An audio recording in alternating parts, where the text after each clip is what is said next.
Хотите мира? Дайте жить нормально. Досмотрите это видео до конца, и вы узнаете, в каких условиях оказались мы с нашими братьями.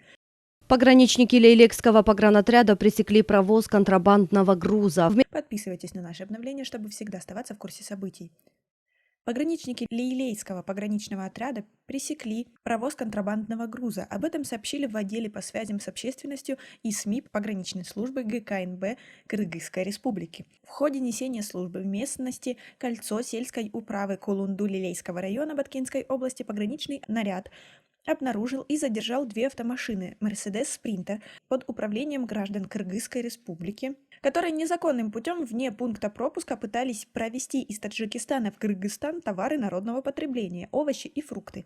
Объем задержанного груза составил около 5 тонн. По предварительным данным, общая стоимость контрабандной продукции составила более 530 тысяч сомов. После оформления соответствующих документов задержанные автомобили и груз были переданы сотрудникам компетентных органов для дальнейшего разбирательства. И с одной стороны, все произошло так, как должно быть. Было нарушение закона, и виновник должен понести ответственность. Но с другой стороны, мы уже рассказывали, что продукты в Кыргызстане дороже, и жители приграничных сел раньше покупали их в Таджикистане, но из-за закрытых границ сейчас это невозможно. Скажите, пожалуйста, если бы была возможность обмениваться товарами, разве такие происшествия были бы? Свои ответы напишите нам, пожалуйста, в комментарии.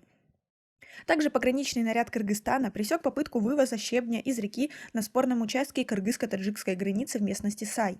Как отметили в погранслужбе Госкомитета нацбезопасности Кыргызской Республики, таджикистанцы прибыли на неописанный участок границы в сельской управе Кулунду-Лейлейского района Баткенской области и начали добычу щебня с использованием спецтехники, как указали после этого нарушители для своих местных нужд. Прибывший на место пограничный наряд Кыргызстана потребовал прекратить работы. Во время встречи пограничных представителей двух стран граждане Таджикистана прекратили добычу щебня и отвели спецтехнику. Сейчас обстановка в районе стабильная. Как вы считаете, открытие границ и свобода общения между соседними странами, конечно же, в рамках закона, могла бы пресечь такие ситуации? Свои ответы напишите нам, пожалуйста, в комментарии. Стороны намерены в самое ближайшее время обсудить самые проблемные участки и решить вопросы по ним. На сегодня из 976 километров кыргызско-таджикской границы делимитированы и демаркированы только 504.